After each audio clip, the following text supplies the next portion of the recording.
Rain tapped softly against the hospital windows as 68-year-old Margaret sat in the waiting room, clutching a tiny blue knitted blanket she had spent 3 months making for her first grandson. Her hands trembled, not from age, but from excitement. "My grandson," she whispered with a smile. For weeks, she had imagined this moment. She had baked casseroles for the new parents, cleaned their apartment while her daughter-in-law rested, and even canceled her own doctor appointments just to be available whenever they needed help. But nothing prepared her for what happened next. The delivery room doors opened. Her son Daniel stepped out, exhausted but smiling faintly. "Mom, the baby's here." Margaret's eyes filled with tears. "Can I see him?" Before Daniel could answer, his wife Vanessa appeared behind him, holding the newborn tightly. Vanessa's face was cold. "I think it's best if only close family visits right now." Margaret blinked in confusion. I am family." Margaret blinked in confusion. I am family."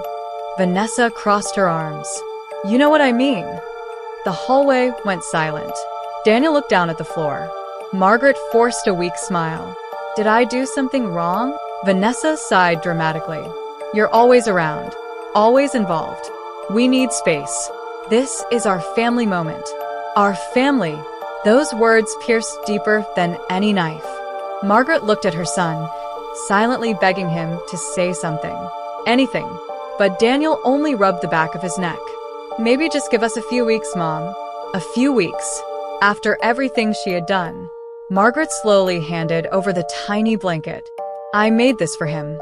Vanessa took it without even unfolding it. "Thanks." Then the doors closed, and Margaret stood alone in the hallway, staring through the glass at strangers holding the family she thought was hers. The next morning, Margaret returned to the small apartment she had shared with Daniel for years after her husband passed away. She had helped pay the mortgage, cooked every meal, and babysat Daniel's older children from his first marriage. But when she opened the front door, 2 suitcases sat by the entrance. A note rested on top. "Mom, Vanessa thinks it would be healthier if we start our life independently. We found a senior apartment for you across town. It's already paid for the first month. Please understand. Daniel." Margaret read the note 3 times, then quietly sat on the floor. Not a phone call, not a conversation, just luggage by the door. 40 years of motherhood reduced to a note. The senior apartment was tiny. 1 bedroom, 1 window facing a brick wall. At night, Margaret cried quietly so the neighbors wouldn't hear. But the hardest part wasn't loneliness. It was silence. No calls. No photos of the baby. No, "How are you?" Weeks turned into months. On her birthday, no one came. Margaret placed a single cupcake on the table and lit 1 candle. "I guess this is what forgotten feels like," she whispered. Then suddenly, knock, knock. Margaret opened the door to find a teenage boy standing there. Tall, nervous, familiar eyes. "Grandma?" Her breath caught. "Luke." It was Daniel's son from his first marriage, the grandson Vanessa never wanted around. He held a backpack over one shoulder. "I finally found you." Margaret hugged him so tightly he nearly dropped his bag. "What are you doing here?" Luke hesitated. "Dad never told us where you went." Margaret's smile faded. "What do you mean?" Luke stepped inside slowly. "Vanessa told everyone you chose to leave because you didn't like the baby." Margaret stared at him in shock. "She said I abandoned you?" Luke nodded, but I didn't believe her. He pulled out his phone. "I saw your address on some paperwork Dad left out." Margaret sat down, overwhelmed. Then Luke quietly added, "Dad's not doing well." Over the next hour, Luke explained everything. After Margaret left, Vanessa insisted on controlling every part of Daniel's life. She isolated him from friends, managed all the finances. Constant arguments filled the house.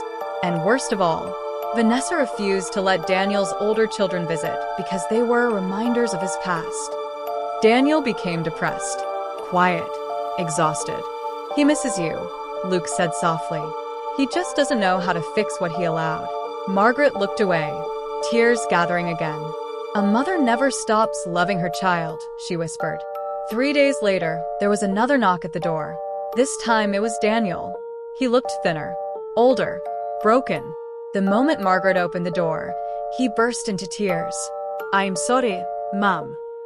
All the pain of the past year crashed into that tiny hallway. Daniel fell to his knees. "I let her push you away. I failed you." Margaret's own tears fell instantly. No matter how hurt she was, he was still her son. She helped him stand. "You should have spoken up sooner," she said gently. "I know." Daniel looked around the tiny apartment and began crying harder. "You lived here alone?" Margaret smiled sadly. "But I survived." Then Daniel pulled something from his jacket pocket, the tiny blue blanket, perfectly folded. "I found it hidden in a closet," he said. Vanessa never even used it. Margaret touched the soft fabric with trembling fingers. Years of love discarded like nothing. But at that moment, her grandson began crying from the hallway stroller Daniel had brought. Margaret froze. Can I hold him?" Daniel nodded immediately. The baby rested in her arms, warm and sleepy. And suddenly, all the loneliness inside her cracked open into tears. The little boy wrapped his tiny fingers around hers, as if he already knew. This woman had loved him long before he was born. Months later, Daniel finalized his separation from Vanessa. It wasn't easy, but he slowly rebuilt relationships with his children, and with the mother he nearly lost forever.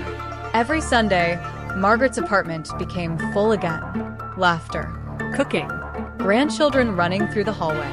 And one evening, little Noah, the grandson she was once denied, looked up at her and asked, "Grandma, did you always love me?" Margaret kissed his forehead softly. "Before you even took your first breath."